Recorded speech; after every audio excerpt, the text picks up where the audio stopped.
Toutes les espèces de la planète doivent s'adapter au monde qui les entoure pour survivre. Les êtres humains ne font pas exception. Il y a quelques millions d'années, nous n'existions pas. Le plus vieux squelette humain moderne jamais découvert date d'environ 196 000 ans. Mais même au cours de cette période relativement courte, notre espèce a beaucoup évolué. En fait, nous n'avons jamais cessé d'évoluer. C'est du moins ce que pensent certains scientifiques. Et certaines de nos caractéristiques semblent le prouver. Il y a environ 20 000 ans, je n'étais pas encore né à l'époque, seuls les enfants pouvaient boire du lait sans avoir de maux d'estomac. Mais alors, les humains se sont mis à domestiquer des animaux comme les vaches et les chèvres. Un nouveau gène s'est développé dans notre corps au fil des générations. Aujourd'hui, environ un tiers de la population mondiale peut boire du lait à l'âge adulte. En fait, cette capacité s'est développée indépendamment au sein des différents groupes sur toute la planète. De plus, nos mâchoires ne sont pas aussi grandes que celles de nos ancêtres. Elles sont devenues plus petites parce que notre nourriture molle et transformée ne ressemble en rien au régime alimentaire de nos prédécesseurs. Nos dents elles-mêmes ont diminué de taille et certaines ont même complètement disparu. Beaucoup de gens ne développeront jamais de troisième molaire, celles que l'on appelle les dents de sagesse. Mais pour nos ancêtres, ces dents étaient très importantes. Les troisièmes molaires se développent généralement entre 18 et 25 ans. À cet âge, la plupart des dents de nos lointains parents étaient déjà très abîmées. Ces dents de sagesse étaient donc probablement là pour les remplacer. Mais certains petits changements dans l'anatomie humaine n'ont peut-être rien à voir avec l'évolution. Par exemple, les gens sont généralement devenus plus grands au cours des derniers siècles. La cause la plus probable est simplement une meilleure alimentation, ainsi que l'accès aux soins médicaux modernes, et peut-être le basket-ball. Mais quels changements attendent l'humanité dans l'avenir ? Personne ne peut bien sûr le dire avec certitude, mais les experts ont quelques théories intéressantes. Il est possible par exemple que nous devenions plus petits en nous adaptant à la vie sur notre planète surpeuplée. Des études ont montré que les personnes de petite taille consomment beaucoup moins d'énergie et de ressources que les personnes plus grandes. À l'époque des chasseurs-cueilleurs, les humains se croisaient assez peu souvent dans leur vie de tous les jours. Aujourd'hui, il nous faut nous adapter à vivre dans des villes très peuplées. Et qui sait, peut-être qu'avec un peu de temps, nos gènes réagiront à ce changement et que nous deviendrons moins grands. Il est également possible que les gens se ressemblent de plus en plus. L'homme moderne voyage beaucoup. À mesure que les différents groupes humains se rencontrent et font des enfants, nos gènes se mélangent. Dans l'avenir, certaines caractéristiques physiques pourraient donc devenir plus rares. Nous aurions le plus souvent la peau et les cheveux foncés, et les taches de rousseur ou les yeux bleus pourraient devenir moins courants. Certains scientifiques pensent que l'évolution ne jouera pas du tout un rôle important dans notre avenir. Contrairement à nos ancêtres qui vivaient il y a des millions d'années, notre culture repose essentiellement sur la coopération et la technologie moderne. Nous n'avons donc plus besoin de lutter si durement pour survivre. De ce fait, il se peut que nous arrêtions de nous développer en tant qu'espèce et que nous restions à peu près inchangés. Mais si notre évolution se poursuit, il y a des chances que nous devenions plus complexes et plus intelligents. En raison des progrès technologiques, la façon dont nous faisons face aux problèmes pourrait dépendre davantage de notre intelligence que de nos capacités physiques. Notre cerveau pourrait donc devenir plus gros. C'est peut-être déjà le cas. Le mien en tout cas n'arrête pas de grossir. Des mesures effectuées par des scientifiques ont montré que le crâne des Américains est globalement de plus en plus large. La place qui occupe le cerveau a augmenté approximativement de la taille d'une balle de tennis. Ou peut-être que c'est le contraire qui va se produire, et que notre cerveau va rétrécir. Cette tendance existe en fait depuis longtemps. Certaines personnes pensent que le cerveau humain masculin a rétréci au cours des 20 000 dernières années. Tu n'as qu'à demander aux femmes.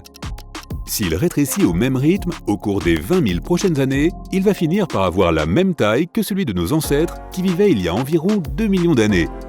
Mais est-ce que ça veut dire que nous devenons moins intelligents ? Un gros cerveau n'est pas toujours synonyme de grande intelligence. Il est possible que nous évoluions simplement pour avoir des cerveaux petits, mais super efficaces. Selon une autre théorie, notre corps pourrait apprendre à utiliser les calories que l'on trouve dans la restauration rapide. Les pizzas, les frites et les beignets contiennent des acides gras trans. Ces composés sont difficiles à digérer pour notre organisme. Mais que se passerait-il si les humains du futur réussissaient à s'adapter à ce genre de nourriture, en mangeant pendant suffisamment longtemps ? Après tout, c'est déjà arrivé avec le lait. Dans quelques milliers d'années, on pourrait développer des gènes capables de décomposer les acides gras trans et d'en absorber quelque chose de sain. Si on aime toujours les hamburgers et les frites, bien sûr. Donuts! L'humanité du futur pourrait avoir moins de poils que nous n'en avons aujourd'hui. Les poils étaient très importants pour nos ancêtres. Ils aidaient à réguler la température de leur corps, les réchauffant dans les climats froids et les rafraîchissant dans les environnements chauds. Même aujourd'hui, nous avons encore pratiquement autant de poils qu'un grand nombre de singes. Mais certains scientifiques ont fait remarquer que nos poils sont loin d'être aussi importants pour notre survie qu'ils l'étaient autrefois. Puisque nous disposons maintenant de systèmes de chauffage et de vêtements modernes pour n'importe quel environnement, il est possible que dans quelques temps, nous devenions beaucoup moins poilus. Les rasoirs et les centres d'épilation seront chose du passé. Pourtant, nos poils nous servent encore à beaucoup de choses. Nos cils protègent nos yeux de la poussière et nos sourcils les gardent à l'abri de la sueur. Certains experts pensent même que nos cheveux aident à stabiliser la température de notre cerveau. Nous ne serons donc probablement pas complètement chauves, juste un peu plus lisses. Et maintenant, la mauvaise nouvelle. Il se peut que les êtres humains du futur aient un système immunitaire plus faible et soient par conséquent plus vulnérables aux maladies. Les nouvelles technologies médicales et les antibiotiques peuvent améliorer notre santé. Mais le risque existe qu'au fil du temps, ils rendent notre système immunitaire plus paresseux et moins apte à combattre des infections. Dans plusieurs générations, il est possible que le corps humain ne soit plus en mesure de combattre tout seul des maladies aujourd'hui considérées comme bénignes. Le développement humain n'est désormais plus déterminé par la seule biologie. La technologie joue également un rôle.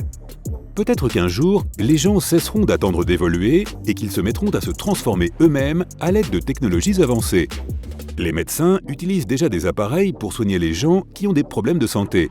Alors qui sait si les machines et les ordinateurs ne seront pas utilisés dans un futur lointain pour changer complètement nos capacités physiques. Nos descendants pourraient recevoir différents types d'implants cérébraux, ou bien les gens seront équipés d'yeux artificiels avec des fonctions de caméra. Mais dans ce scénario, nous pourrions aussi finir par être moins instruits. Pourquoi apprendre une langue étrangère ou se souvenir de dates historiques quand toutes les informations du monde ont été téléchargées directement dans ton cerveau? Si les êtres humains finissent par devenir une espèce multiplanétaire et colonisent Mars, notre corps pourrait commencer à s'adapter à la vie non terrestre de manière intéressante. Le contraste entre l'environnement sur Terre et celui qui règne sur la planète rouge est si grand que l'évolution pourrait en fait s'accélérer.